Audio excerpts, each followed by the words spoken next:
sharing your stories and playing your songs on Graham's JFDI Show. And here we are, quite possibly for the last time in 2022, to the JFDI podcast. Very, very, very warm welcome to you on this, the 15th of December. Listen, not going to muck about tonight. I've got a very good friend of mine to introduce you to, and he's in the green room waiting at the moment. So I want you to be very nice to him. I want you to be pleasant to him. We might look at the comments, or we might look at them afterwards. I've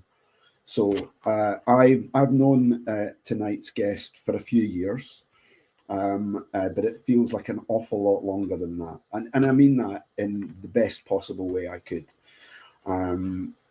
We became very, very close, very quickly, I was going to say. And I mean that in the most platonic sense. So for anybody watching, a little bit of an intro. This evening's guest is a business owner. He owns his very own furniture business. He used to be a photographer for a while, and a very good photographer at that. I like to think of him as a creative soul. And the reason that I like to refer to him as that is that he is the, perhaps not creator in its first life, but he certainly created the barrel that I take my cold dips in, that is out in my back garden, customed into the perfect whiskey barrel for ice baths. There is probably a lot more I can say, but rather than go on, I'm just going to introduce you to Mr. Matthew Brindley. Hello. Hi, everyone. You all right? Yes, how you doing? Yeah, good, thanks, mate. Yeah, really good. Thanks for the intro. I was a bit worried you were going to over-egg me and build me up a bit there, and starting it there, and then we're just end up down there somewhere. I don't think it's possible. What I was gonna say was, I think this gentleman is possibly one of the nicest men I've ever met, and I mean that wholeheartedly. You're an absolute gentleman. So it's an absolute pleasure to have you on. I'm really looking forward to talking about tunes and talking about some of the life lessons and your journey. So shall we just crack straight on? Let's crack on. Yeah, thanks for the kind words. So JFDI podcast. We'll get into some of the the deep and meaningful stuff via the songs, maybe, and if not, I've got a raft of questions. So 4 or 5 songs, you've given me 5, and like a number of people, you said to me earlier on today in a message, this is hard. Yeah. It started off hard, and I was like, I just don't know where to go with it. And then I started listening to some old, like if you put on Spotify and then you go like to Spotify radio, and then it just chooses loads of songs that are from that genre. And I just had too many songs. Then I was like, I just think that I had to then whittle it down. So I went from like nothing, scratching my head, to trying to condense it out of about 15 songs that I had a great afternoon actually just listening to them.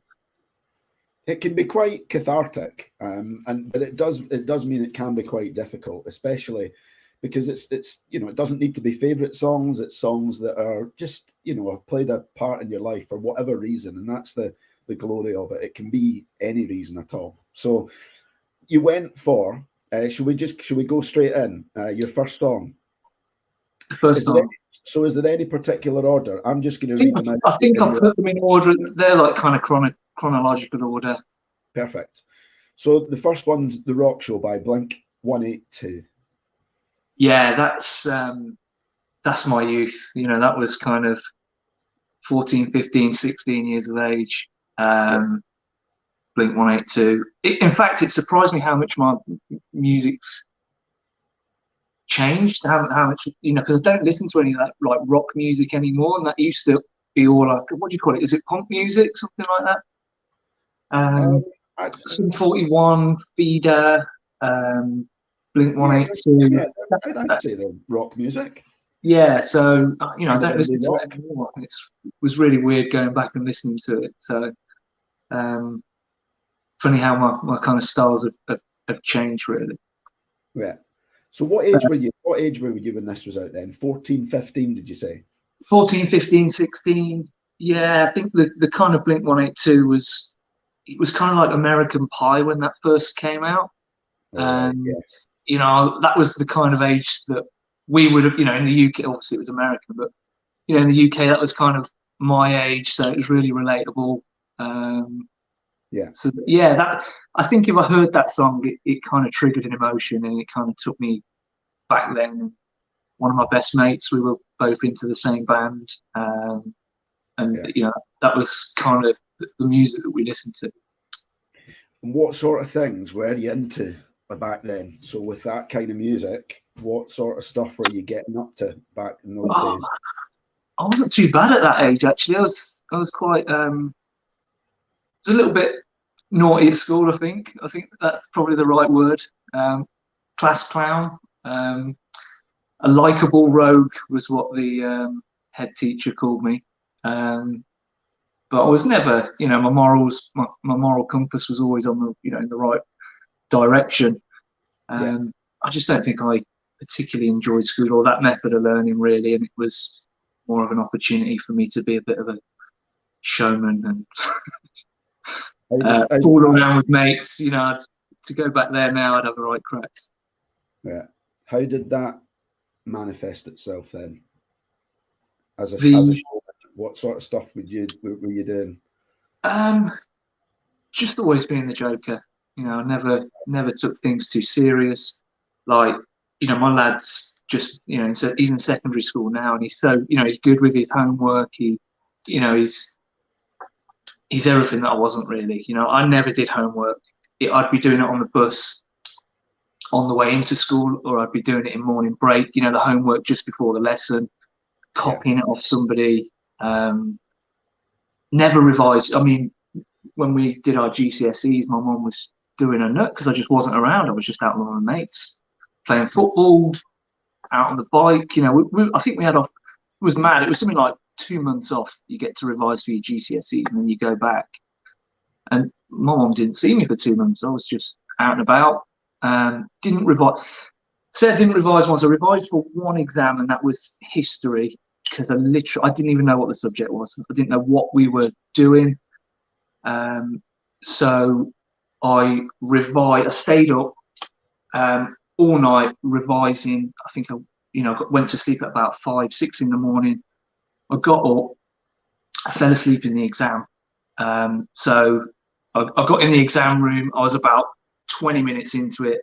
I fell asleep. I think I completed one page, and I was woken up by one of the teachers, and I had like this drool where I'd just fallen asleep on the desk, and I was just dribbling all over the desk, and they kindly asked me to leave because I was disturbing the rest of the exam hall. But what with snoring? With snoring, yeah. So yeah, so that was the only one I revised for. But you know, even with that lack of attention, being the clown, I kind of just, you know, I muddled through, and I think that's kind of been a bit of a recurring theme for me. I still hit the you know, the minimum. I still got decent grades. You know, it was.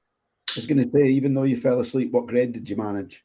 I did get an F on that, so I didn't even get an unclassified. So I still got a grade on that, even though I fell asleep. So I couldn't tell you what the exam was on. World War II, maybe. So that's kind of 15, 16, Blink 182, your youth, bit of a joker, muddling through. What would you say of, and let's say from 0 to 16, because that's childhood, isn't it? What would you consider your favourite childhood memory? Wow, that's a good one.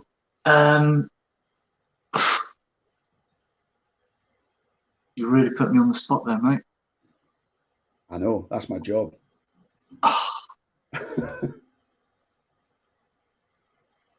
I think Christmas is, they're the kind of ones that I know it's Christmas time at the moment, but they're the kind of ones that jump out to me. Yeah, not one particular Christmas in point, in particular, but yeah, just there must be a toy or a Christmas present from your childhood that stands out above all others. Yeah, I had a red BMX. There you go. Yeah, I had a red BMX. That was, but I was out and about all the time. It was, I was really independent from quite a young age. I'd get home from school, I'd be straight out the door. It was that kind of. I love just being out and about and being in nature, and there's a park nearby that was called the Wedge. I'd be just over there constantly, dense, climbing trees, all that kind of stuff. Right.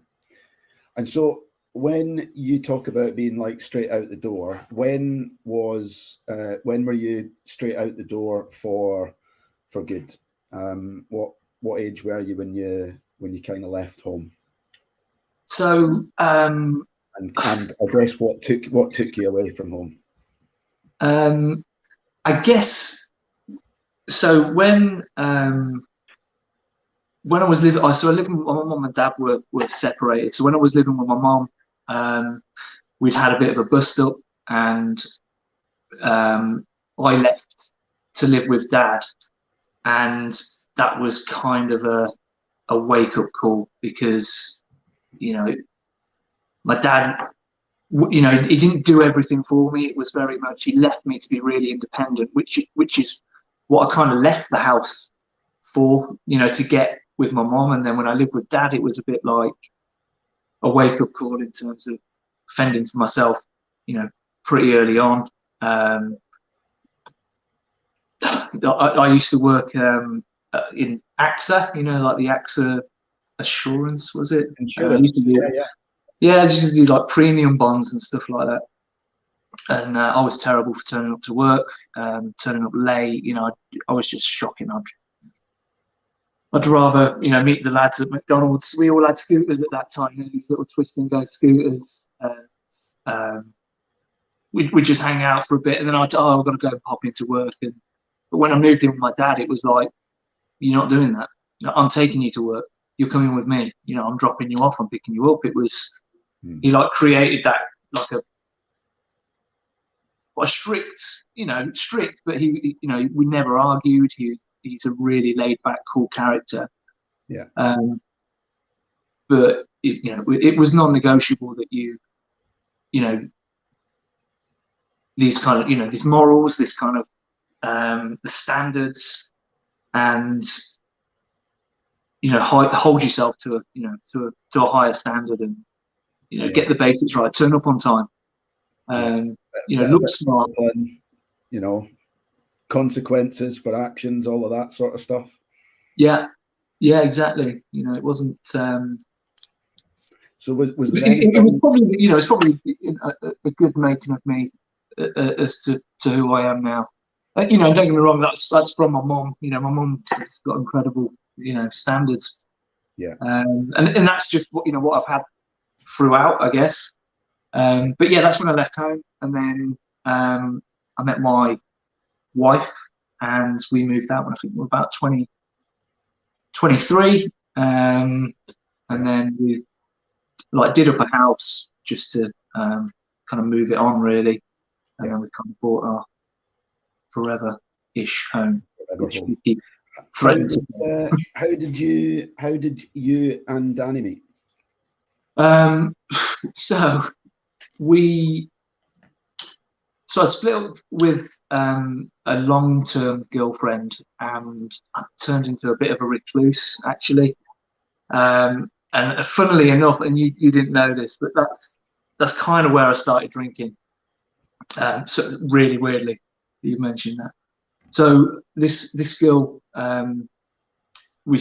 she left me. We split up, and yeah, I turned into a bit of a recluse. I just didn't go out. You know, my dad went to work with my dad, came back, and I was just in my room. It was like a complete flip side to what I was doing. I just totally changed, and I'd just go and grab a few beers, you know, every night. Like every night, I'd just go and grab a few beers, and then that kind of built up and built up and built up and built up. And I had a couple of friends, like really good friends, and one of them it's probably about, I don't know, I want to say about a year, probably a year of that going on. Yeah.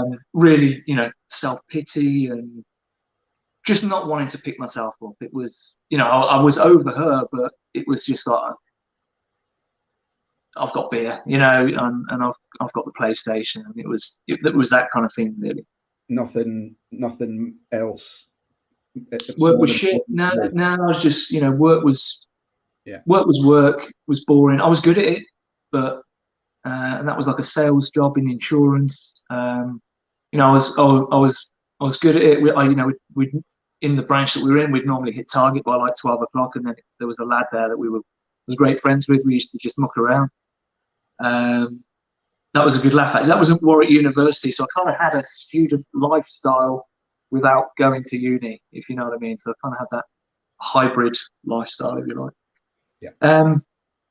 But anyway, one of my friends who used to come around, he knocked on the door one night, and I was like, "Come in, let's go and grab, you know, we'll grab some beers from the shop." And he was like, "Mate, we're not doing that again." He was like, "You coming out with me?" I was like, well, "I'm not changed. Just got back from work." He was like, "My mom's there in the car. We're gonna wait until you've had a shower, you've got changed, done your hair, and I'm taking you to town. We're going on a night out." So his mom, bless him, waited in the car. I'm quite fast to get changed anyway. You know, a Lynx wash, wet wipe. That shower. Yeah. And went into town, and like it was a bit of a scene from a movie, really. We walked into this pub, and I saw this girl like directly opposite me on the other side of the room, and I was like, "Man, I'd love to have," you know, like joking with him, like, "Oh, I'd love to get with a girl like that." You know, it was just kind of like that kind of 10 out of 10. You know, the one that you, you know, we all wish we could have the confidence to go for, I guess. And we went to the bar, and we walked through the middle of this group of girls, and he was meeting his girlfriend there. And so we walked through the middle of this group of girls, and one of the girls grabbed him and said, "Hey, you're walking past us, you've missed us." So as it happened, is this girl was Danielle, who ended up being my wife. But I mean, for me, it was love at first sight, but it took Danielle a lot longer. A lot longer. So what was it that won it over in the end? Yeah, persistence. Relentless persistence. Relentless persistence. I mean, if that's one thing you can take away from this podcast, that's got to be it. But yeah, so like we met when she was 19, I was 20, and yeah, still together now. 19 years later, it's Matt, two kids. Yeah, crazy. But fantastic. Definitely sounds like the start of a wonderful love story.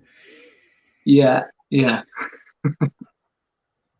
But not everything is kind of is always plain sailing. There's always bumps along the road, isn't there?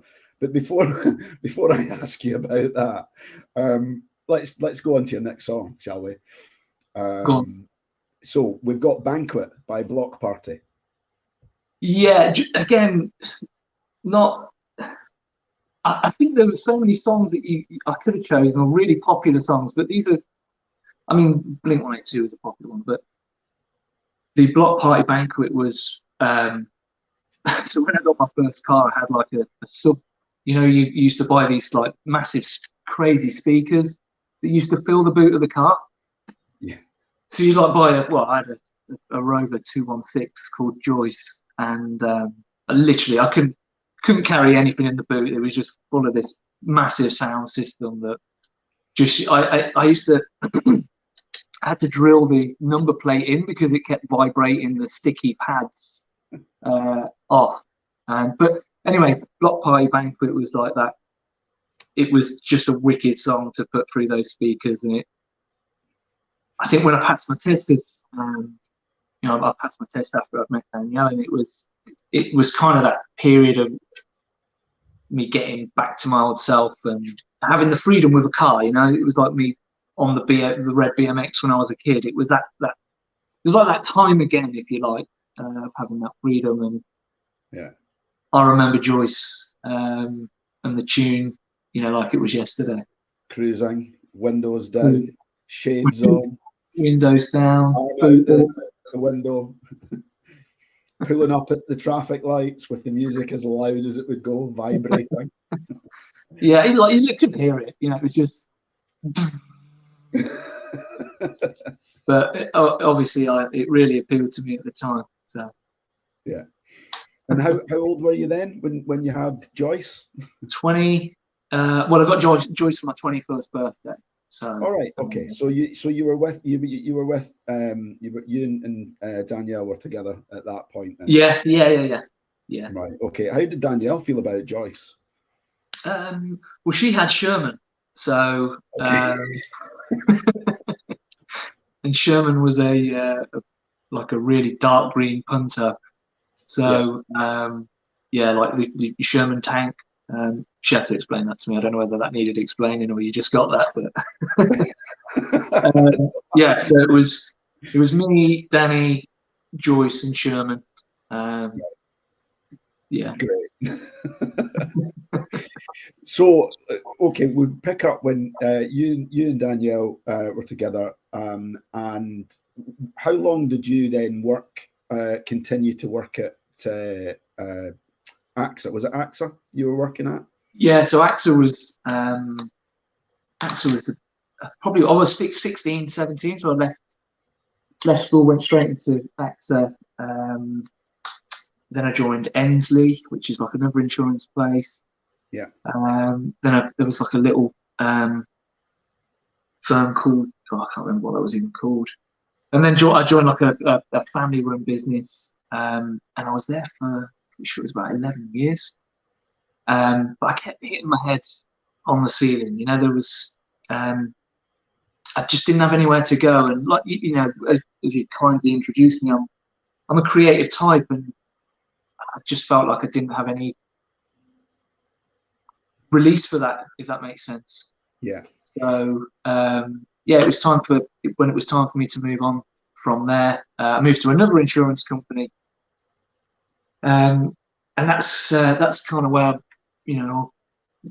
personally I hit a bit of a sheet of ice, a bit of sheet of ice, and I went off the rails a bit with drinking. It kind of been building up for a long time, I guess. There's so many reasons for it. I could find an excuse, from just about anywhere. But that kind of that limit on my creativity, I think, was quite a bit. It was. Yeah, I mean, so what was great for me was we bought our first house. I was like 23, something like that. And I just made it my thing, just doing the house up. So every week, like Monday to Friday, I would research a project, like hanging doors, fitting skirting boards, flooring,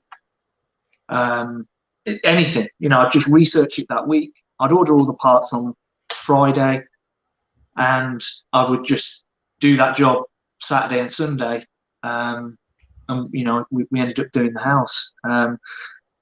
And then, so I was really uncomfortable with electrics. So I did an electrical. I got a quote for an electrical for someone to rewire the house, and it was like $2,000, something like that. We didn't have that sort of money, but I could do an electrical course that was only 600 quid.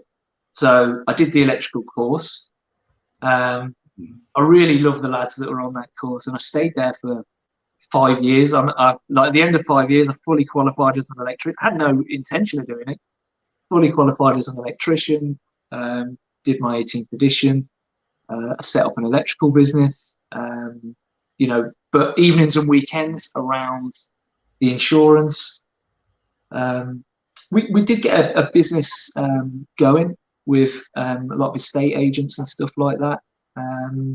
But the business partner I was in with at the time was just at a different stage of life to me, and it kind of fizzled out from there. And then I went into, because I really enjoyed, I loved working with my hands. So we wanted to extend the house when we were expecting Jack, and we wanted a conservatory. So I had a quote for conservatory, which was astronomical. So we had a quote for a conservatory. I went and bought a conservatory on eBay. I took it down, had a quote for somebody to do the base.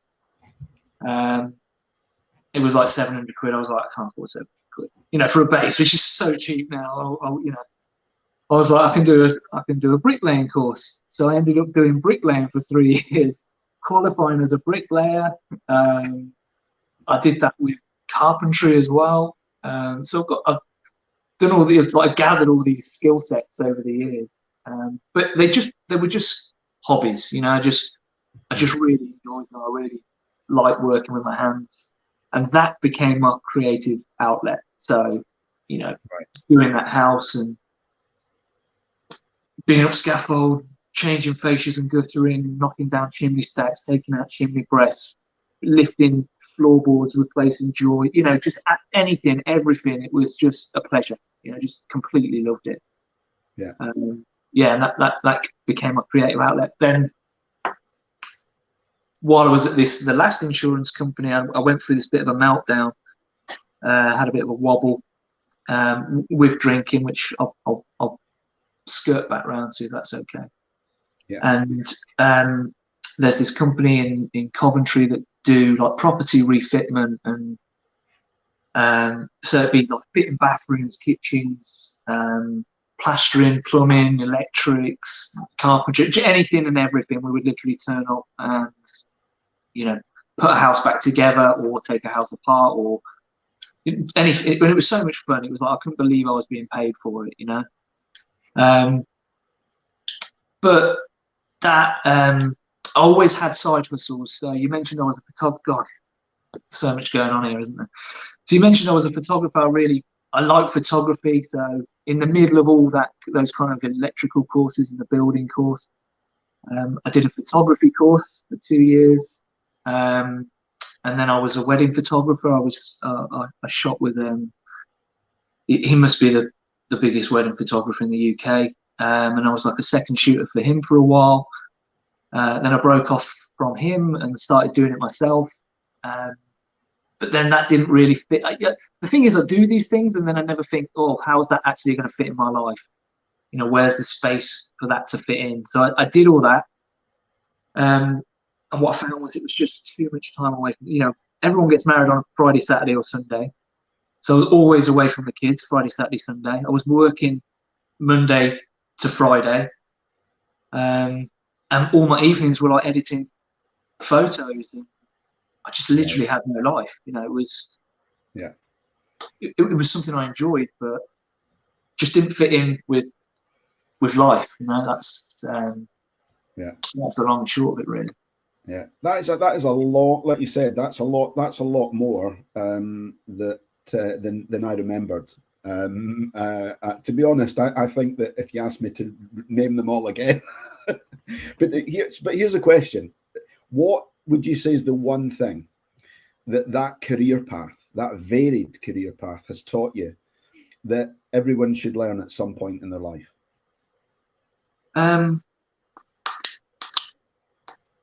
I'm gonna say, so let me skip on to the next bit. And so from the wedding photography, we started a furniture business. So we'd get in like reclaimed furniture, reclaimed scaffold boards, joists, just anything reclaimed, any reclaimed wood. We'd turn it around, clean it up, wax it. It looks awesome. You know, it's it's really popular at the moment. We were doing like scaffold tube legs, hairpin legs, all this kind of stuff. For anyone listening or watching as well, this is us right up to date, because this is what you're doing at the moment, right? That's what I'm doing at the moment. This is right up to date. But the reason I mention and skip forward on that is because that was a side hustle as well. So, the electrical side hustle, the building side hustle, the wedding photography side hustle. I'm trying to think what else there was. I used to sell like reindeers as well. I used to sell reindeers at Christmas out of wooden logs and trees and stuff like that. Again, it's just this creativeness that it just needs to leave. But one thing would I say that you need to do is, and the only time I ever did it was with the furniture business, and that was it was a lesson that was taught to me by my our coach, our coach, and that was to burn the boats. And you can never it'll always be a side hustle until you make the decision to take your foot off what you're doing and give your attention on that. So these side hustles are built up to a point where the only way that they could go any further was for me to leave the full-time job. But I never had the balls to do it, never had the confidence to do it. And while I was with Paul, our coach, he did this amazing training. I'd love to go back and find it, on burning the boats. And it's so I think it's an old Tony Robbins thing where, or it's something to do with the Vikings as well, I think. So when the Vikings came to England, they turned up on the boats and they came onto the land, unloaded all the boats, and then they burnt the boats. And the idea, was it the Romans? The Saxons? I don't know. Vikings, one of them. One of them things.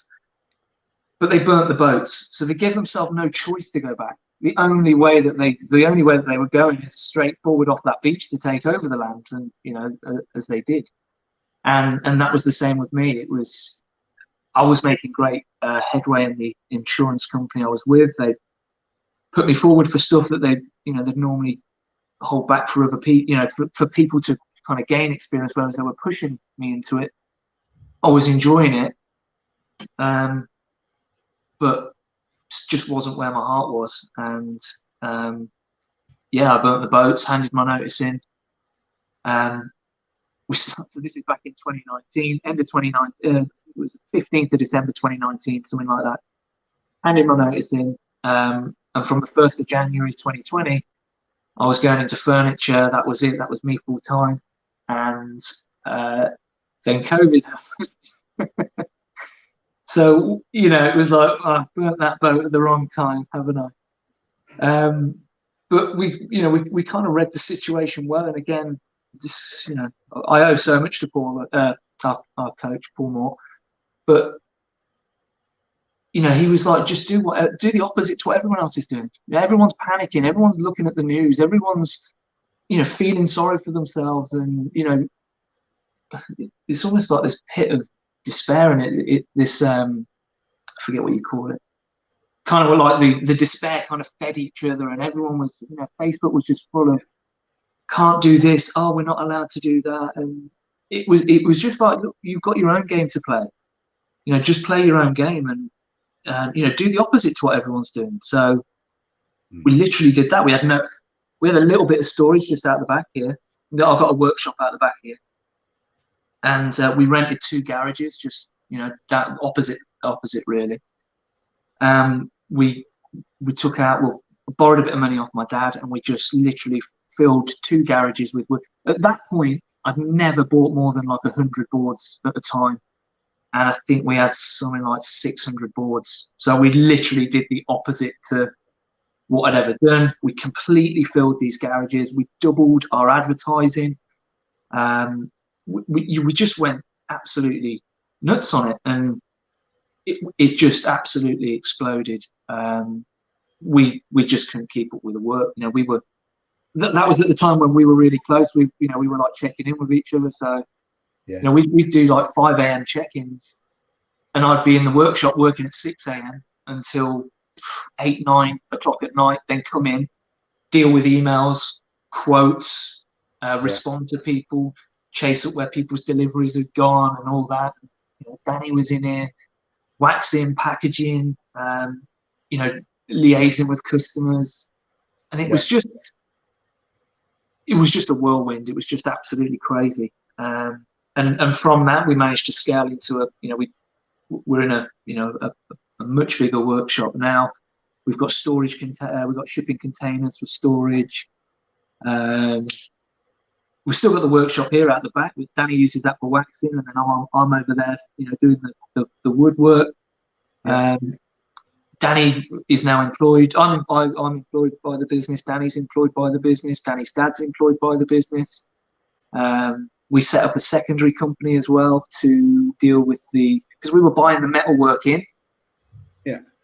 So we set up a secondary company to basically do the metalwork for us as well. So it was just mad, and it just all came from burning the boats and just being committed to something. You know, it was my dream. I can't tell you how many business plans I've got on Google Drive. You know, the electrician, the photography, you know, all of them, they're just things that I went with. You know, they're the things that I kind of had as a side hustle, but I must have 20 other businesses that I created on Google Drive, looked into them, researched, and, you know, some of them are really viable businesses, but it's just not have the balls to do it, you know, just not that way. But I guess maybe now I'm saying it out loud, maybe that was my creative release, was just building businesses and, you know, and doing that. It's just something I just really enjoy doing. And here you are. It's a massive success. It's going good. I can't complain. We you know, like you said about the ice bath earlier, I can't believe you mentioned that. So that was like another side hustle. You know, I was just like, so I've got this furniture business I haven't got the time to do. You know, we brought a lad in over the summer as well, who was a really good kid actually. And you know, we haven't got the time to do that. But then it was like, oh well, I've got this idea about, you know, ice baths and you know doing cold exposure, and how can I do that? How can I create it? And you know, I did a business plan. I put it to bed. I left it because I wanted to do it with like metal, basically like metal baths, and then clad them in the reclaimed wood that we did, so they look, you know, but you know, for me to produce the tin and the baths was just too much, so I just shelved it. And then we went away to a gold day with our coach, and somebody else mentioned barrels, and then I was like, barrels? That's like a thing that's already pre-made. I just need to, you know, recondition them like I do the, you know, do them up like I do the scaffold boards, and turn them around and do that. And a beautiful barrel it is too. I have to say, because I'm a little bit bunged up at the moment. I've not been in for a few days. However, I went out today thinking maybe tomorrow, if I'm a little bit, I can get in there. So I took a wooden mallet, and I kid you not, the ice is about that thick. What's the temperature by you then? So the other day it was -6. Yesterday I think it was -4. And Karen came in this morning as she set off to work, and she said, "It's positively tropical out there." And I said, "Oh right, okay, what is it?" She said, "It's only -1."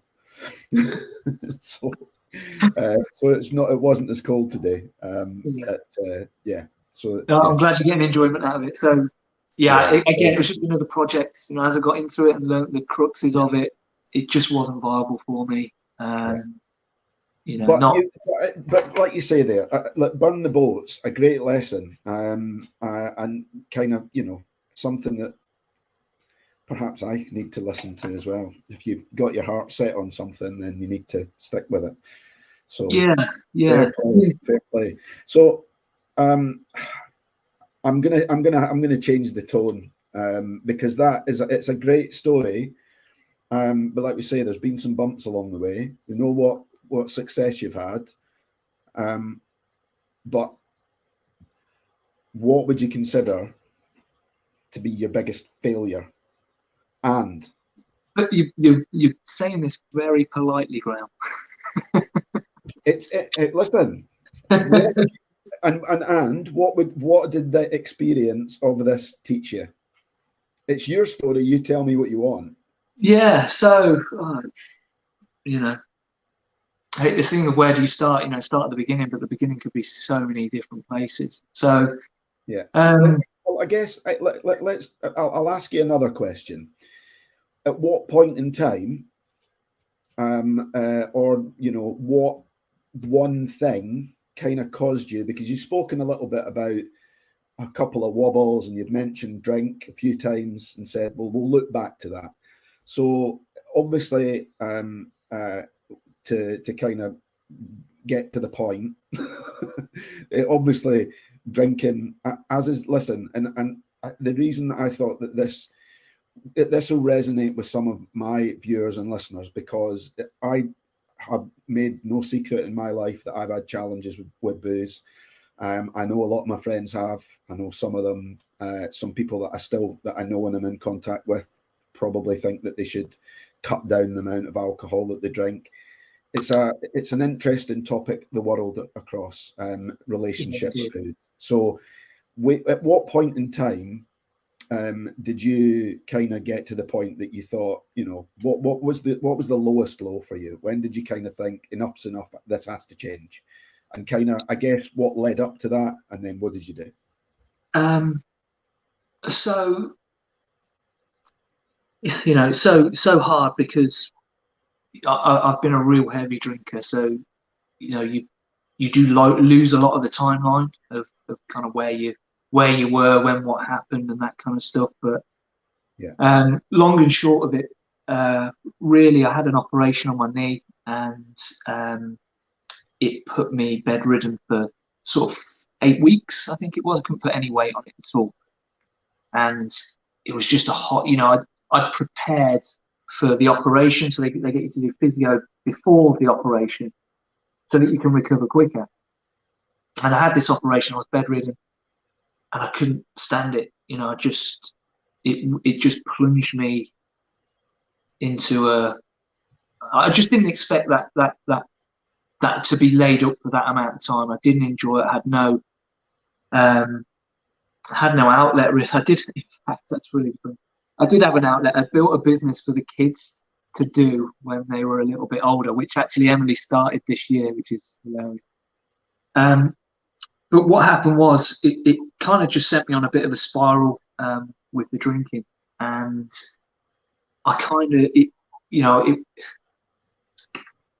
it got to a point where I was drinking really heavily, and it didn't start at that point. It started at a couple of beers a night, you know that, and yeah. After that it was 3 beers a night, 4 beers a night, 5 beers, and you know it got to a point where I was on 6 to 8 beers a night. And that would be 4, 5, 6 nights a week sometimes. And I was completely functioning. I was just normal. You know, I could still get up in the morning and go to the gym. I'd still go to work. I'd still, I'd function normally. And then just at night, it'd just be back to drinking again. It just got into that habit, and I got to a point where that habit was, an internal voice, and it would just be an argument with this internal voice. Like, you'd say, like, I'm not going to drink. This Monday is going to be different. I'm not drinking from Monday. No way. And then I get to Tuesday night and be like, white knuckling it, and this internal voice would be, yeah, but you've got Wednesday morning off. Or you're not doing anything. You're not going to college tonight. You're not doing it, and it would just be, and I'd be like, no, I'm not drinking, and I've got this in the morning, and it'd almost be like, okay, you've objected to that, but how about this? And it would just be an internal conversation that could literally last, for half a day. It was just mad. I got to a stage where I was you know, like Danny was worried about me. She mentioned it. That they became arguments. I then, you know, I was then hiding it, you know, so Danny wouldn't know that I was drinking. I would have earlier nights, and you know, I'd just be quiet of a night. I'd have a drink and then just be really quiet. And it just got to a point worse and worse. I got caught for drink driving once. That was really this was kind of back in 2018. I got caught for drink driving, and you know, these arguments have been going on for a long time, and you know, Dan had enough. She kicked me out. You know, there was periods before that and in between that and even after that where I used to go missing for days. But yeah, so Danny kicked me out because she, you know, it was around the kids. She didn't want the kids listening to it. She didn't want the kids hearing it. Didn't want them seeing it. And listen, you know, I don't blow my own trumpet, but I'm not a stupid guy. You know, I'm an intelligent guy, and I wouldn't want that for my kids. I don't want the kids seeing. I don't want the kids hearing it. But that internal voice, that nagging, that control, it wasn't me. You know, genuinely, it's like I know I have to look at it like it's a disease. You know, it's like something else inside of you. You know, like I don't know, I don't know what to explain, like diabetes, but something else that's inside, something else that's controlling a different part of your body that you don't have control of, and that's genuinely how it felt. So I was going to like recovery. It's called the Recovery Partnership. I went to the one in Leamington because I was so embarrassed in case I bumped into anyone in Coventry. I went through months of treatment, but you know, the long and short of it is all these treatments were to get you to stop drinking. They were all abstinence, you know, through one way or another, and pretty much apart from going away to a rehab centre, which is obviously just abstinence, or taking antabuse, which is like a tablet that you take that violently reacts with alcohol. So if you had alcohol, you would be sick. You would be, in fact, you'd probably have to go to hospital if you had a good drink. Yeah, it's that bad. So apart from rehab and antabuse, I'd done everything. I had these tablets called a Camprel, and they take away the craving, and that was kind of like the real closest that I got to feeling like I'd got a handle on it. And because I didn't have cravings, you had to take these tablets of massive things 3 times a day. That would stop the craving. And then I got to like 6 months. Me and Danny, we sorted things out.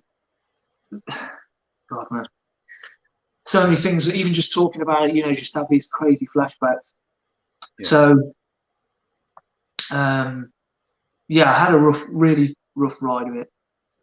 I was doing this recovery partnership, and I was staying at my sister's just down the road, and I was building the business out. I was trying to set up this side hustle and keep myself occupied. And this one day, this nagging just came, and it was just like, you know, I really want to drink, and I was like, no, you know, we know we're trying to get back in my home, you know, I'm trying to get back. And Danny was like, you know, you've got to be drink free for, I think it was like 3 months, and is what we agreed on. You know, I agreed as well. And I was probably, I don't know, 3-4 weeks into that, and my brother-in-law who was living with, he went to the shop, he went to the school to pick up the kids, and I just saw an opportunity to go to the shop, and I ran to the shop, picked up beers, came back, sank them, and my sister came back from school later, and she was sister came back from school. My sister came back from work, and she smelt me straight away. She was like, "You've been drinking." was like, no, I'm all right, you know, I'm okay, just trying to brush it off.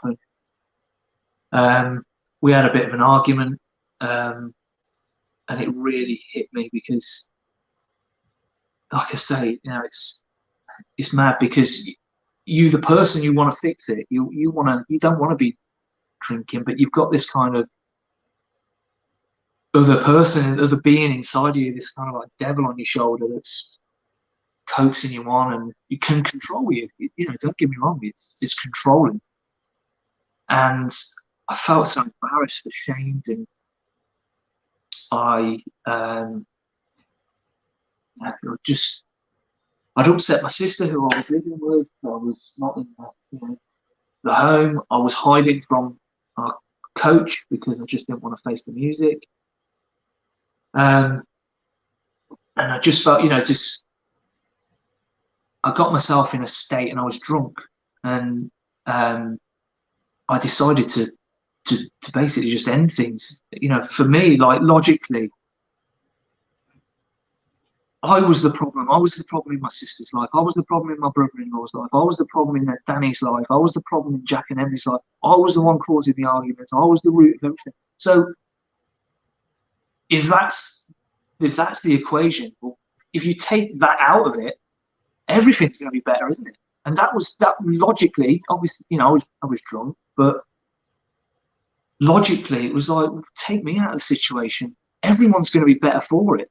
Nobody's going to be arguing. And you know, it was mad because it was so sensible almost to make that. You know, there was a real lack of emotion. It was all very logical. I had these tablets on the side. I had these tablets. I had paracetamol. I had ibuprofen. Had a load of these tablets in my room, and I just popped them all out, pushed them all down my throat, and I had a drink in the room. I took a drink, and sorry, mate.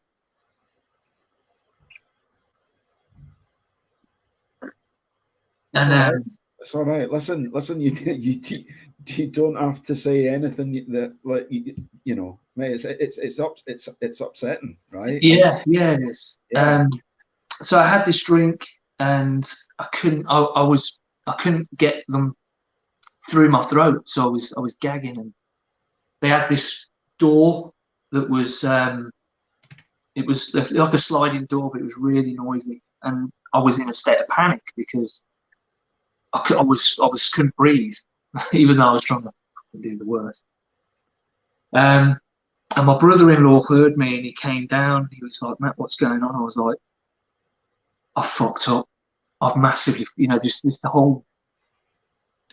It hit me what I'd done, you know, and I just couldn't stop thinking about the kids. It hit me what I'd done. They phoned an ambulance. I went to A&E. And I had to stay in there. I had a nurse at the foot of the bed in case I tried to do anything. Like, slept with me overnight at the foot of the bed. Yeah. They referred me to like the crisis team. So you know, they put you in contact with like a mental health care professional, and they come and talk you through it, and you know, give you tools and stuff to work with. And I don't know. It was a fucking wake up call. And from that point on, I turned it around, and started turning up with my coach and doing the work as we know. And you know, it just went from strength to strength to strength. And I was doing this at Camprosate, and the further I got away from drinking, the better it felt. But as soon as I stopped taking the Camprosate, the craving would come back, and it had to be a goal. Like every quarter, so we set quarterly goals. Every quarter had to be an alcohol-related goal, because I had to be a focus of mine to not drink. And I know it's so easy to go, well, you know, you're talking about not drinking, so by talking about it, you're actually thinking about it. Yeah. And you're bringing it to the forefront of your mind. But if I didn't set myself a goal of not drinking, I'd find an excuse, you know, it'd be a celebration, or I've had a bad day, or, you know, and I could go 6 months or 90 days, and then I'd have that 1 or 2 drinks, and then it'd be once a week, twice a week, 3 times a week, 4 times a week. And by the end of another quarter or another 6 months, it'd just be close to where it was. So I had to really monitor and keep an eye on it. Yeah. So how long did it go? What was the kind of longest period then that you completely abstained, or then after that, you know, so I stayed on track, if you will? So I completely stayed off alcohol for like 6 months. I moved back in after 3 months. You know, rebuilding our relationship, almost starting again. Yeah. And you know, I was very open and honest, and, you know, talking about things, and that was probably good until 2021. So I had a good 4 years of being really good, really on it. That's when I was building the business. That was when I was, you know, during COVID, I didn't have time to drink. Yeah. And then like 2021 came around, and it just wasn't a great year. It was very up and down. I just couldn't get my rhythm. And then kind of this year was another real low point for me. I, you know, just couldn't get things to connect, and the only thing that was working for me was drinking, and that was becoming a habit again. But was this time round, was it the fact that it was increasing? It's not got to the it's you've identified it sooner and realized something that needs to happen here before I don't want to be going back. This only ends one way. Exactly that. So there was loads of red flags. There was like, I've been here before. This is warning signs. And I just didn't know what to do. And then I have this thing about ADHD. Someone said, "Oh, have you read this ADHD thing?" And I read it. I said to Danny, "What do you think about this?" And she was like, "Well, I can understand people having 1 or 2, but you've got every single one on this list." You know, it was mad. So I went to the GP. The GP was like, the GP had ADHD, and we were talking for about 20 minutes. I've never had a doctor's appointment like it. Normally they're trying to kick you out. But we were chatting, and I got really upset. I was like, I felt like he was talking, you know, about me. It was really odd, like how he understood me. And he was like, "I've got no doubt you've got ADHD, but I can't do anything for you because I'm not a psychiatrist." So I went to a private doctor, and the private doctor also said, "I think you've got ADHD, but I'm not going to treat you for it because I think you're clinically depressed." And oh man, yeah, and he was like, "I want you to go back. I want you to take a course of antidepressants." And I've been on and off depressants because alcohol, depression, you know, they sit hand in hand, don't they? And yeah, I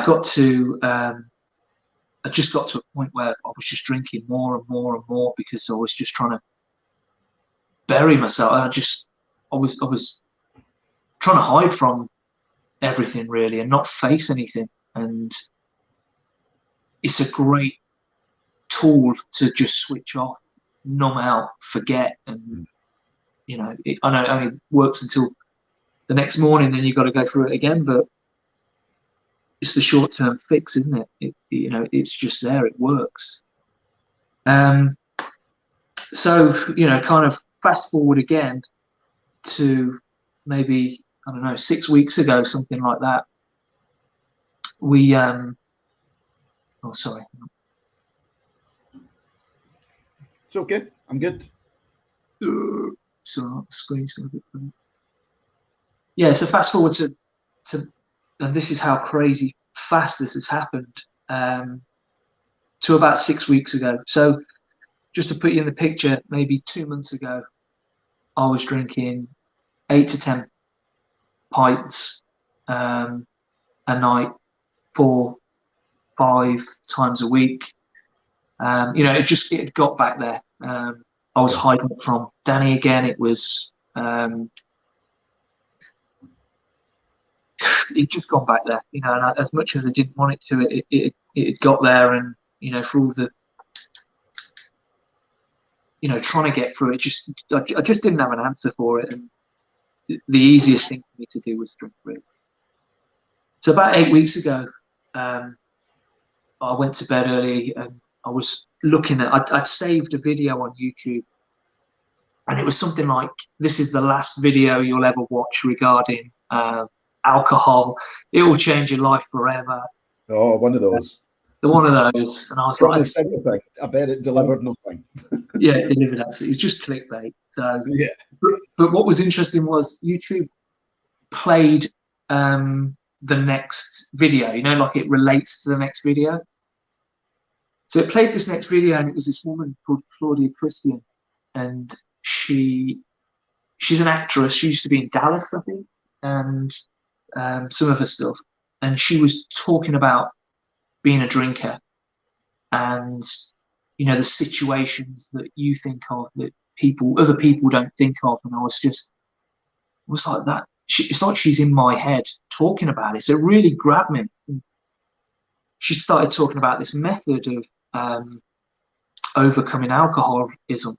You know, I haven't mentioned it. I've been to AA as well, and you know, way back when, and that was always a thing of once an alcoholic, always an alcoholic. And I can believe that, because you know, I'm aware of people that have been abstinent for a long time and they still say I'm an alcoholic, because as soon as I have that drink, I'm back again. You know, that side of the brain is just engaged. And she was talking about curing alcoholism, and how she doesn't have these feelings anymore, how she's got a disassociation from it. And I was like, no, you know, I've been to these rehab places, I've been to, you know, surely I'd have come across this or heard about this. So I spent the next week just researching this method that she spoke about. And the more I looked into it, it was like, yes, it's you know, people are getting massive results. Like, and this method has been around since like the 90s. It's what's it called? It's called the Sinclair method. Okay. So the way it works is, so when you have a drink, when you drink alcohol, the ethanol, you know, goes into your bloodstream. That releases endorphins, and it's those endorphins that are just that overriding satisfaction, that release, happy hormones. Just absolutely, yeah. You know, it's that satisfaction. It's yeah. So that's what happens when you drink. And what happens with the Sinclair method is you take a medicine which is called naltrexone. And what naltrexone does, it blocks the opioid receptors in the brain. And when you have a drink of alcohol, so you take a tablet an hour before you drink. So you have to be mindful in that. And it blocks the receptors in the brain, so you can't receive that overwhelming rush, that endorphin rush, that high. Yeah, you just don't get it. And by the way, I know not everyone has that overwhelming rush, that overwhelming high. You know, it's definitely something I can relate to, that, you know, being a drinker. Yeah. And that first pint rush, that first pint. Oh. Yeah, exactly. You're then constantly seeking in the second and the third and the fourth and the fifth. You keep searching and searching and searching, but it's, you know, it was only ever in the first one. Yeah. Yeah. So yeah, you take this naltrexone, it blocks the receptors, and the idea of it is, we have these, it works on a neurological level where you have these pathways, I forgot what they're called, these parts of the brain that communicate. But those pathways with the alcohol, neural pathways, but because you use them so often, and the reward for drinking is so strong, that pathway, then your brain starts to want to control getting that endorphin release, which is obviously why you become an addict, because you're addicted to getting that high. It's like heroin addicts or methadone, or it's that same high. They're the same receptors actually. I found out, same as gambling actually, same receptors. And so I researched it. It's really hard to get on the NHS. There's a few reasons for that. So one of them is that the drug is that old. The drug's actually been around since the 60s, but it's that old that no single pharmaceutical company owns it. So there's no pharmaceutical company that's going to spend the money to educate the NHS, that's going to educate physicians and GPs and rehab centres, because the pharmaceutical company next door can produce it and it costs literally nothing. It's like less than, I think someone quotes something like less than 30p to manufacture this as a pill. Wow. Yeah, but there's no money in it. So there's no promotion of it. There's no education of it. As well, morally, it's like your doctor. Can you imagine your doctor saying, continue to drink? Morally, what we've been taught for the last 100 years is if you've got a drinking problem, you need to stop drinking. But with this method, you've got to take the tablet and continue to drink, because what you're doing is you're rewiring the brain and thinking, do you know what? We're not getting this release and this rush anymore. So what is the point in drinking? Okay, so it's about restricting the amount. It's not absolutely zero. It's just restricting the amount that you take. So obviously, it's like you say, rewiring the brain into controlling the amount that you actually drink. Yeah. So because you don't feel a rush of it. So the best, I've been taking it now for 4 weeks. And the best way I can describe it is drinking non-alcoholic beer, but getting drunk. So like literally no rush, no overwhelming feeling, no, those endorphins that I keep talking about. There's none of that. It's just, you just get drunk. So yeah, there's no reward for doing it almost. Right. Okay. Got you. So yeah, I've been, as I say, I've been taking this tablet now for this medicine now for 4 weeks. So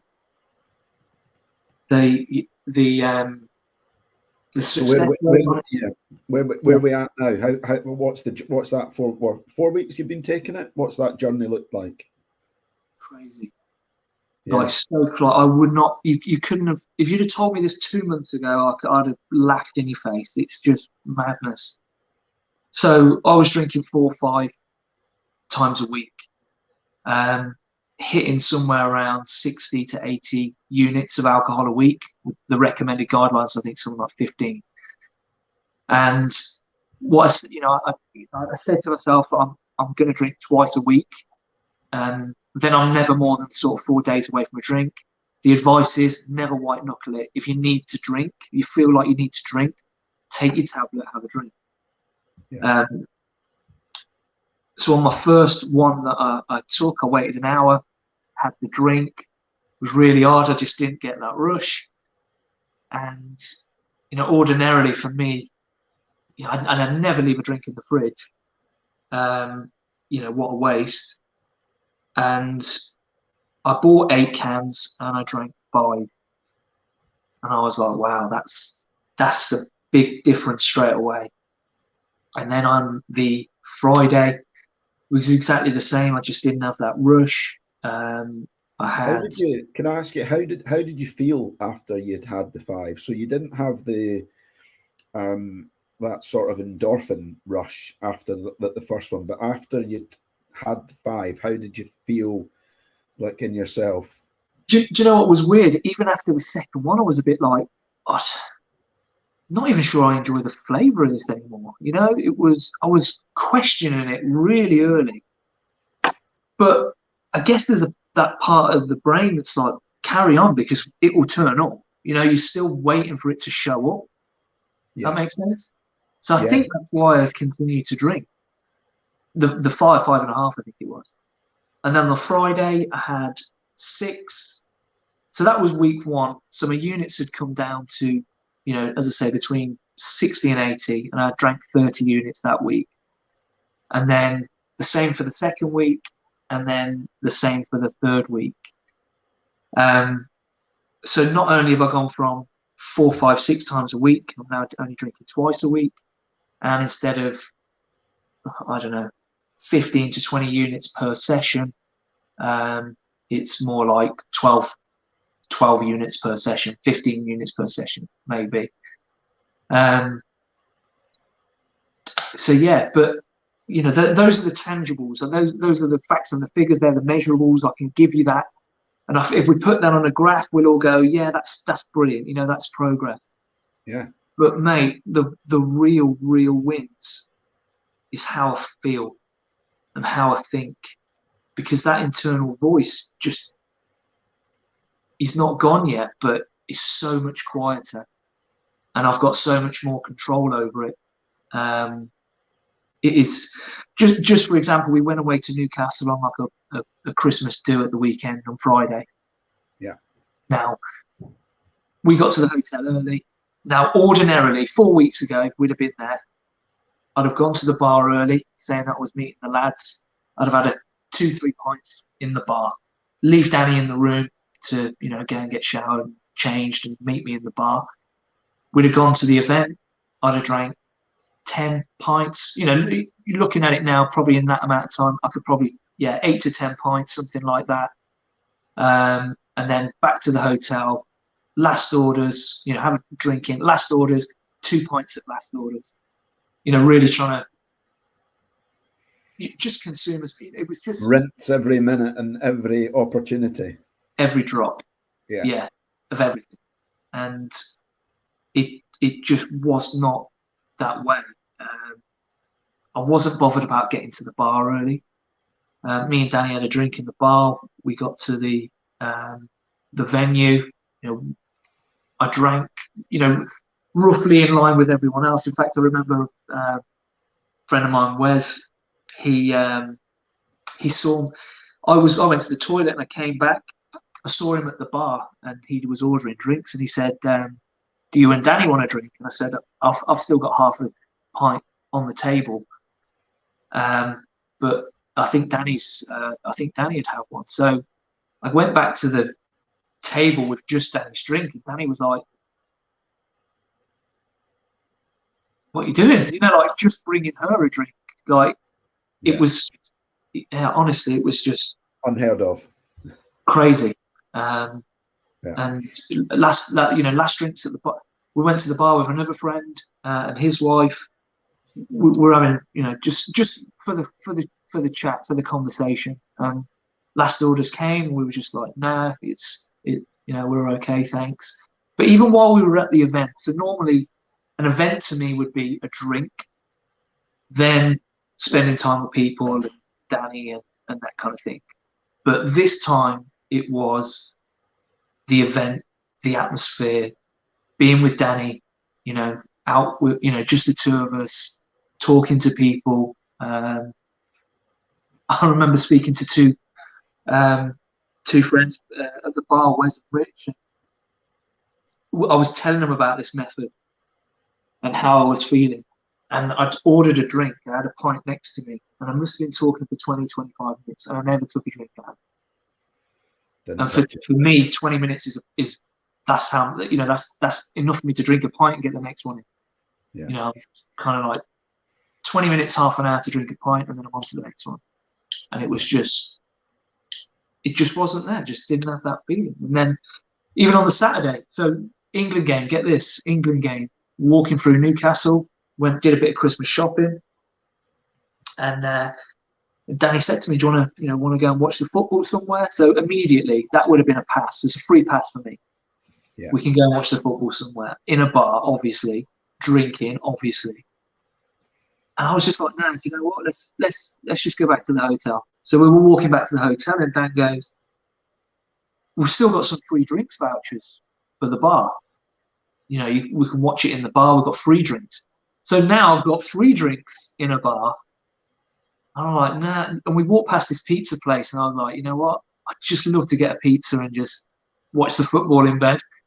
And that's, I just don't have these thoughts. It is mad how much I just don't have that. I do have that internal conversation, but it's not nagging me. It's almost like that conversation's there. We'll talk about it.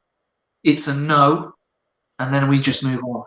And the amount of time, space, energy I've got, it's off the chart. I've got so much mental space now because I'm not arguing with myself about drinking.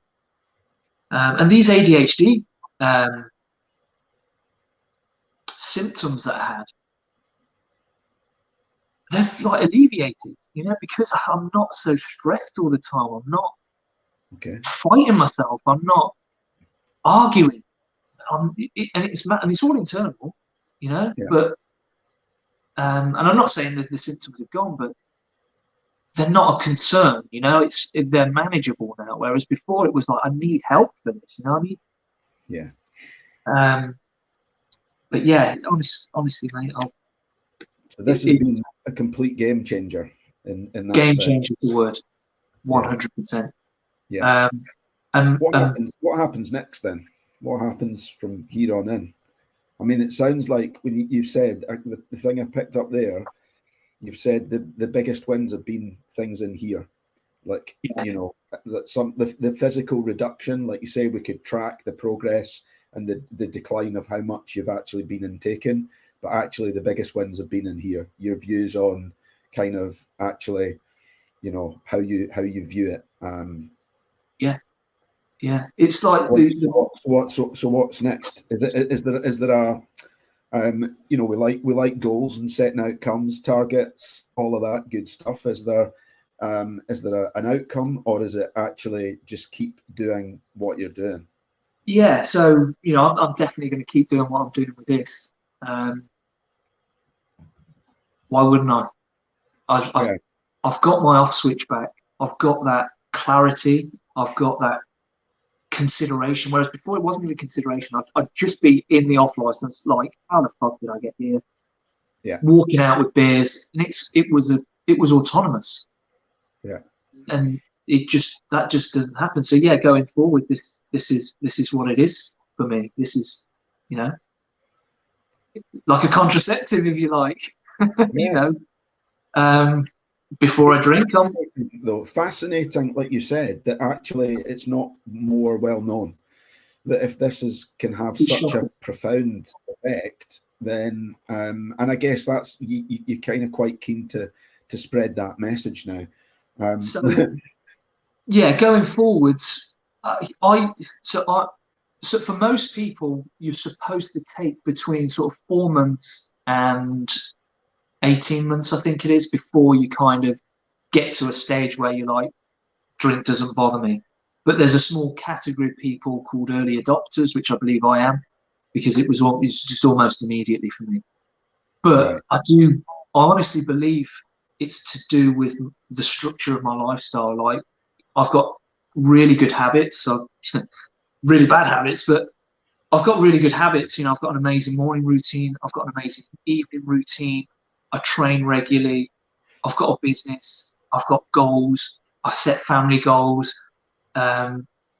Tell us a little bit about them. Just summarize, but tell us a little bit about them, because that's those kind of things will interest some people. That there's not, it's not everybody that has the kind of morning routines that we have. No, that's true. But before I do that, I think that's kind of why I think I'm this early adopter, because I've got so much purpose in other areas of my life. I'm not just a drinker, you know. Yeah. I've got so much purpose. I've got so much other things going on that now I can put that alcohol away and put it in a box. That I'm now ready. I'm me again. You know, I'm living my life. I've got all these things to strive and achieve. Like even today, like we're off work. You know, I've finished for Christmas now. We wanted a break, but I'm really pushing hard in trying to get this message out there now. You know, for me, as much as I love doing the furniture and working with my hands, I honestly feel like this is my purpose. This is my mission now, to get this out there to people, to make people aware. I mean, I nearly committed suicide in 2018. Yeah. And this drug was available then. Yeah. How many people have died because of that? How many alcohol-related deaths are there? How many people are alcohol and have got depression? How many people have got alcohol and anxiety? How many people have got alcohol and suicidal thoughts? Yeah. It just doesn't need to be that way. It's absolutely mental. You know, it's lucky for me. I'm fortunate that I've adopted to it so quickly. But wouldn't you do that even if you knew it was going to be 18 months? Yeah. You of course you would do that. You know, it's you know, and like I said earlier, I'm an intelligent guy. You know, I'm not stupid, but it was autonomous. Just I didn't have control over it. It wasn't me. You know. So talking about. Go on. I was going to say. Yeah, I was going to say perhaps maybe a more prudent question, given what we've discussed, but your journey, as opposed to your morning routine. I'm guessing those routines are filled with things that that kind of set you up and energize you for the day, right? Absolutely. Yeah. So. So just talk a little bit about them, because I do have another question for you. But I think it's a good one. But talk a little bit about the routine.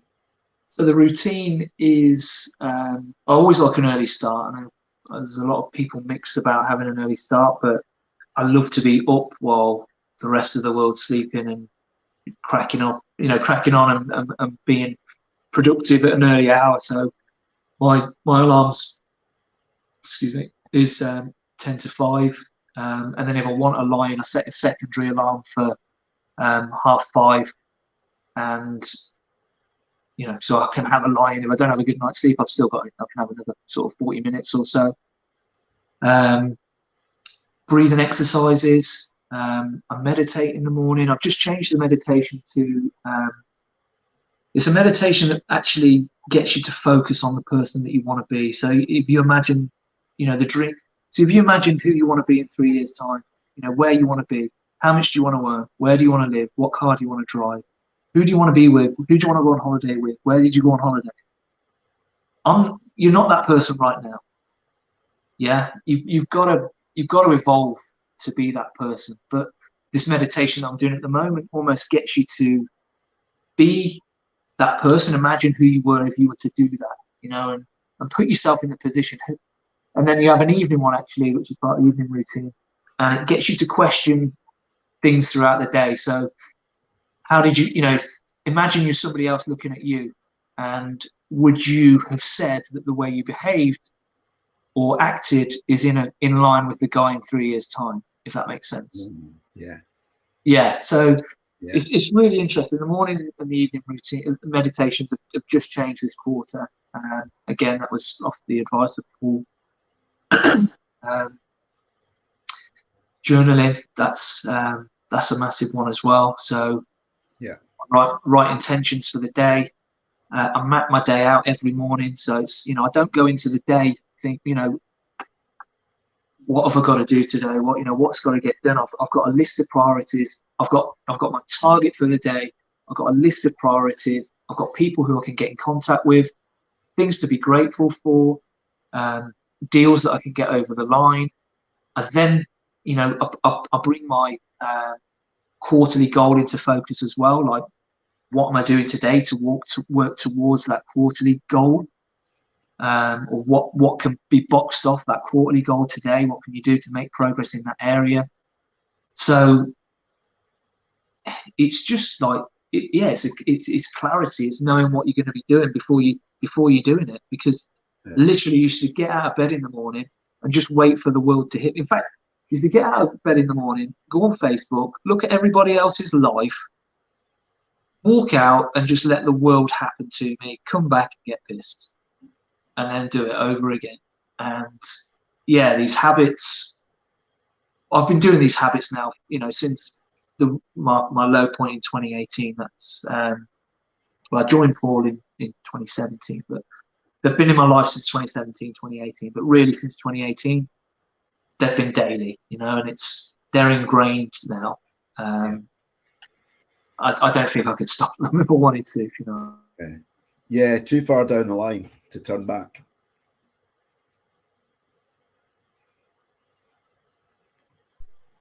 Oh dear. An hour and a half in almost, and I thought we'd frozen then. Oh yeah, talking too much. Sorry, I've rambled. No. So the question that I was going to ask on the back of that, actually, I think quite apt as well. So, if you were to start a new business tomorrow, with everything that you've said, what would it be? Very interesting that you've said that, because that's exactly what I'm working on at the moment. So, yeah, as good as the furniture business is and how much I enjoy it working with my hands, this is my mission, mate. Seriously, people need to know about this, and I want to be the the people to want to be the person to spread the word and let people know. And as we were saying earlier, I think the reason I've adopted to it so early is because I've got this purpose. So I want to create this purpose for other people as well. Create, use the tools that I've got. We've got so many tools that I've picked up over the years, but I've got the ones that work, and I've got the ones that work consistently. So I want to build and put a course together to run alongside the Sinclair method. So promote the Sinclair method. I want to raise money for awareness of the Sinclair method. I want to create a structure, a course around it, network, even for even like Dan, like she's been through the mill with me, like crazy through the mill. And there's so many other people's partners that have been through the mill as well. And to even be there as a support for them. Because at the moment, I think that, like, when I said to Danny about the method, she was like, "What, you're going to be drinking more?" And it was like, "Yeah, but that's kind of how it works." And Danny, I was showing her the videos I was watching. She's on board with it, yeah. But immediately, it's not easy to convince someone like family members or a loved one that I need to continue drinking for this method to work, because it just goes against everything that you've ever heard, ever.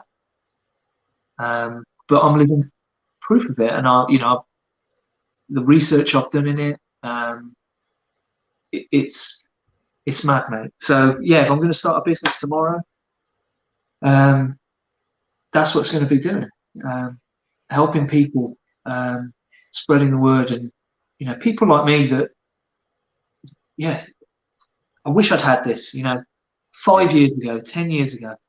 I feel like I've wasted so much to this disease. It's incredible. Well, onwards and upwards, I say. Let's just do that. Let's get this shared, and let's start that right here. That's where it starts. This is where it starts. This is why we. Yeah. Yeah. Listen, we've got 3 other songs here, and after what you've spoken about, but I do want to mention them because it's kind of part of the vehicle of the show. But you can talk as little or as long about them. Why don't I just read the songs out as they are, okay. And then you can tell me if there's anything. So we had "She Will Be Loved" by Maroon 5. Okay, so that was when I met Dan.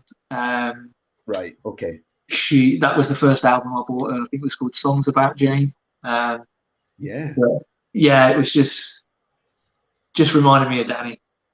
Wow. 19-year-old Danny. Brilliant. Then we had Cuckoo Move by Sasha Lopez. Right, no one would have ever heard of this. I So, haven't. No? No, Have and you I listened don't. And no, I listened to it tonight. Yeah, I don't mind if I don't hear it again, though. To be fair, it just takes so we It's we like, had before you say, can I tell you what it sounded like to me? go on. And it's why there's no judgment comes from me on any of these, because, like I say, they don't have to be. It's things that are like memories. It sounded to me like something that you might have heard on like a family holiday abroad or something like that. Spot on. Yeah, just it. So we've been to a couple of holiday villages now, and they have like pool parties at lunchtime. I love a holiday village. I do, and because the kids have their holiday, we have our holiday, and it's just a really good thing. But yeah, that's just like one of their theme tunes, which is why I didn't think anyone. I was surprised they even found it when I got back, but yeah, it just took me straight back there. You know, dancing with the kids, side of the pool, and yeah, it's just one of the things. Just took me straight back. Yeah, brilliant. And then the last one you had was Sunroof by Nicky Ure.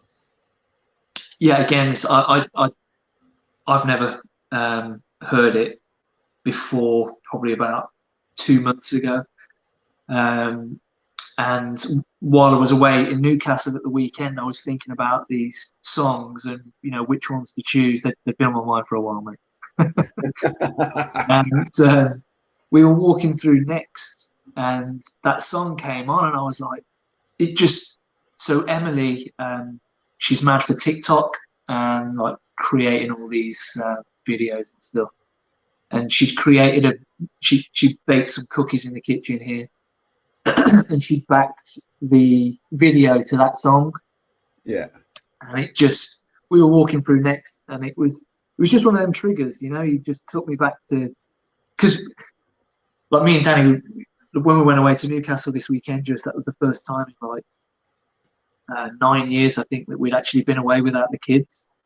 And it was surreal not being with them, because we're close knit. And yeah, as soon as that song came on, it just came flooding back into my mind. Yeah, that was why it was. That was why I put that down, just because it was a very recent time where a song has influenced me. Yeah, I think great choices, and like you say, hopefully you're able to watch.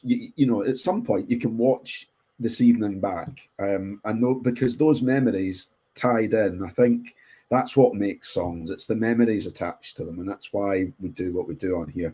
How do you feel about a few more kind of quick fire questions? Because there's a lot of your story we've been through tonight, and before we do the quick fire, in fact, no, let's do them.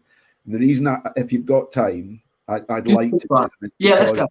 Because over and above this, like you said, that Joker, that character of yours, I think will as you kind of move forward with that, that mission, and in control, is going to shine through ever more. So I want just a little glimpse of that for people to see, and I think we'll get that in the quick fire. So I'd written down here a question for you. I think I know who two of these people might be. But I wrote, tell me about 3 most influential people in your life and how they've impacted you. So I think I know who 2 of them might be. But yeah, you've got 3 people if you like. So the first one's got to be Paul Moore, who's Master Coach of the Year 2 times. Twice.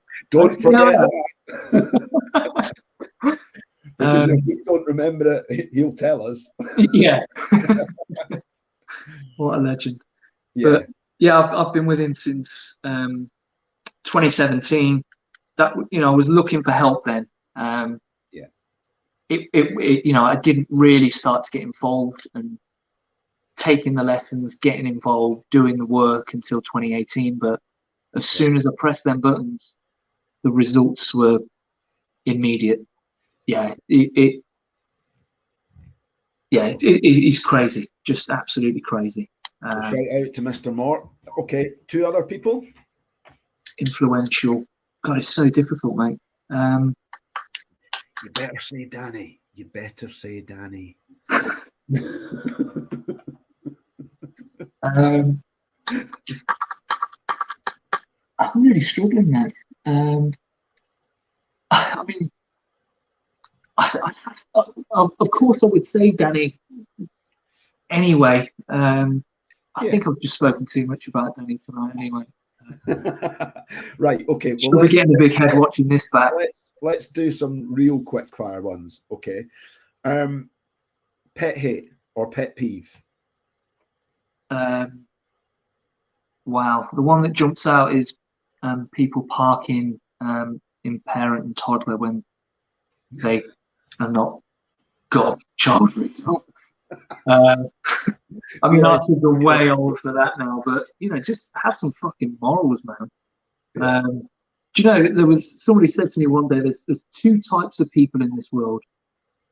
There's the person who takes the trolley, so remove the key fob from the trolley. Yeah. So you no key fob, there's no pound coin, and there's 2 people in this world. There's the person who will take that trolley back and put it where it belongs, and there's a person who just leaves it next to the empty car park next to them. And that's a pet. I think just morally, just manners, that all means a lot to me. Manners cost nothing. Be polite, make somebody's day. Just say thank you. Hold a door open for someone. Pay someone a compliment. It costs absolutely nothing. Be the best part of somebody's day. They could be having the worst time ever, and you just gave them a smile and said thank you. What did it cost you? Fuck all. Be nice. It's hard work doing it the other way. It's hard work being miserable, and I don't know. It just doesn't work for me. I'm as a dad as well. I think that's definitely something I'll always want to pass on. So pet peeves is lack of manners, not putting the shopping trolley away. Back in there. Okay, what would you say is the best compliment you've ever received? That's such a difficult one, mate, because I deflect like nothing else. It's, if somebody pays me a compliment, I'm quick to palm that off. You see, I know you quite well. If you don't, have you got an answer to it though? Because if you don't, you'll like the next question even better. I do have an answer, but it's not something I really shared with anyone. So back in 2020, I won an award in Unstoppable that was, for just being an unstoppable member. The achievements I'd made, the commitment I'd given, being involved, being an unstoppable member. For being unstoppable. What you said was for being an unstoppable member. Oh right. So just for anybody listening who took that the wrong way, right? It was for being someone who embodied all of the that's what I meant. The attributes that I get you, for being unstoppable. Yeah, but to caveat that, I took that, I showed Danny, and I never told anyone else. It was just, I never shared it.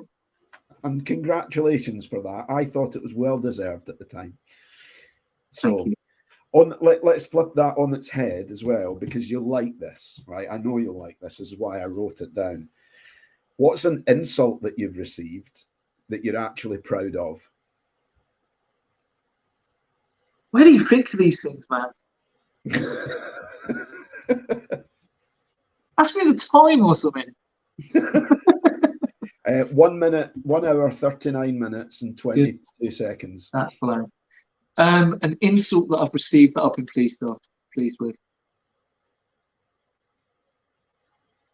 It's got to be something Mr. Sheehan said to you at some point in time. because he'll have meant it in the nicest possible way. An Oh, hour and man. 40 before his name was mentioned. Say that again. I said almost an hour and 40 before his name was mentioned. Yeah, he's my what do you call him? I was going to say, yeah, we've got a bit of a bromance going on, me and Chris. Your right hand man. My right hand man. Yeah. Okay. Two more questions. Two more questions if you can. If you can't think of that, don't worry. If you had, I think I know the answer to this now. If you had £100 million, what would you do with it? I would set this business up. I would spend the money on educating, you know, as sort of raising awareness of it as much as I can. I'd have something that I could promote, give to people. That would be one. But if we took that off the table, and you had a crazy amount of money, I would invest it. I'd create businesses, opportunities for people. And for me, I just love business. I love industry. I love creating. And that creativity is something I would spend money on. And for me, it's businesses. So yeah, it would be get myself a nice car. Yeah, it would be investment in businesses and putting some of these ideas to paper and promoting the Sinclair method, getting that really off the ground where it needs to be. There's other charities out there that try to support it. I'd love to be able to support them. I'd love to be in a position to be able to support them as well as my own mission. So, okay. Yeah. Second to last question, and I promise the one after this will be the last. I'm putting a little spin on this one as well. So I ask quite a lot of guests what the story of their life would be called. Now, you don't come across as somebody that's got many enemies or has made many enemies. But if you had like a worst enemy or like your nemesis, right? If there was somebody like that in your life and they wrote your life story, what would it be called?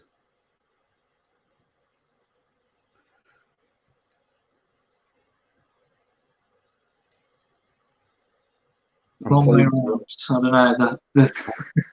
I'm playing towards your sense of humor here. What were you thinking? The long way round. I don't know.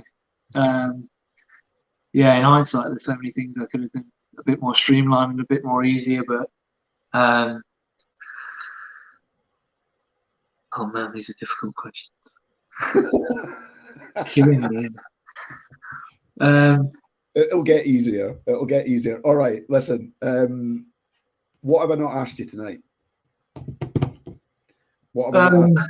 If there was one question that I could have asked you, or you wish I'd asked you, what would it be, and how would you have answered? Do you know what, mate? I honestly, I didn't think we'd go to some of the places we've been tonight. Really, I said to you before we came. You asked me what's off the radar. You know what's not allowed. What can't I ask? Yeah. And I said to you, you know what? It's open season. You know, I'm not bothered. Yeah, exactly. It's not. I think the problem is when you drink, you hide a lot, and that hiding and that deception and not talking to people and being open and being honest becomes a part of your life, and that in itself becomes difficult because then you've got to remember the lies. You've got to remember who you lied to. You've got to remember, the stories. It's just such hard work. It's just, I've got nothing to hide. I'm not ashamed of anything. You know what? I'm proud of everything that I've just spoken about, because without any of that, I couldn't be here where I am today. I couldn't be on this mission now because I wouldn't understand it. I wouldn't have the drive to do it. I wouldn't understand how good things could get because I I would never know how, because I wouldn't have known how bad it could possibly be. You know, so it's perfect. You know, where I'm at is exactly where I need to be. Every lesson that I've had up to now, I'm grateful for. And that sounds crazy, you know. I imagine that sounds crazy to a lot of people. I'm really grateful for everything I've been through. Well, if you think that you've hidden in the past, you're certainly not hiding now. You've certainly not hidden anything tonight. I have to say, not just to thank you to you, but also to tell you I think you've been incredibly brave to come on and share the things that you have. So thank you. I know that a couple of points, I know that you got a little upset. You had me a little upset as well. I had a lump in my throat because a lot of what you spoke about and those kind of situations, it resonated with me as well. So extremely brave to come on. So a massive round of applause and a massive thank you for kind of coming on and actually, and agreeing to come on here first to share this. I'll do whatever I can to kind of share this. There's a number of people that have left comments. So we'll thank all of the people that have tuned in tonight or that are watching, listening to this on replay. But listen, a big thank you. Please stay in the green room so I can have a quick chat with you before we go. But do you have any final words for? I just wanted to say, listen, mate, thanks for having me on. I think with you as well. We've known each other a long time and at a real personal level, and I think that's. I don't think I could have done this, first time round, with anyone else and wanted to share and not been so open and honest and do you know what? I just hope that it's resonated with just one person, that somebody has listened or picked up or thought of something that could help them, help a spouse, help someone that they know or someone that's confided in them about drinking. Because this is the first public thing I've done with it, but I've spoken about it in our mindset group, if you like, and since I've done that, I've had 5 people contact me separately, completely separately and individually. So it's a massive thing. It's a massive issue. It's not spoken about enough. The problem is with it is, if you want to deal with it, you have to be called an alcoholic. You have to admit it. There's shame involved. It's embarrassing. It's a form of weakness. Why can't people's advice is, why don't you just stop drinking? Why don't you just stop? Why don't you just switch it up? It's just not it. It's unless you've been there, it's not like that. Yeah. I've said it a couple of times. I'm not a stupid person, but I couldn't fight it. I could not fight it. And if this has resonated with one person, then that's amazing. I haven't started this business. I think it's touched more than one person, and I'll encourage you to go and read the comments. Just before you go, I'll just show you. I'm going to show you 2 comments, because one, you won't know who the person is. This is one of my regular viewers, friend of mine. He said, "Great podcast, thank you." Thanks, Carl. And then let's give the final word to this man. I don't know if you can see that. He said that you're possibly the second best guest that I've had on this podcast. I wonder who he thinks might be the best. Yeah. So on that note, Matthew Brindley, thank you. A great big JFDI podcast. Thanks. And to everyone that's tuned in tonight, thank you. Listen, as Matt said, man's on a mission. If you have resonated anything at all, please share. I've got no way of helping people at the moment, so it's literally just contact me on Facebook. If just a message, just to get started, of where do I go, how do I do it, questions, anything at all, just come to me direct. But once I get something going, maybe we can post something underneath the video, and Yeah, with I was better going to things. say I was going to say if there's any details or anything that you want, we can pop it under the video. Yeah. But yeah, people That's happy to amazing. connect with you as well. Brilliant. All right, listen. Right. Thanks, Thank bro. you so much. You stay right there, and to everyone that's watched this evening, to everyone that's watched any of the podcasts this year or last year, thank you very much indeed. Keep your eyes peeled. Who knows? We might be back in 2023. Good night.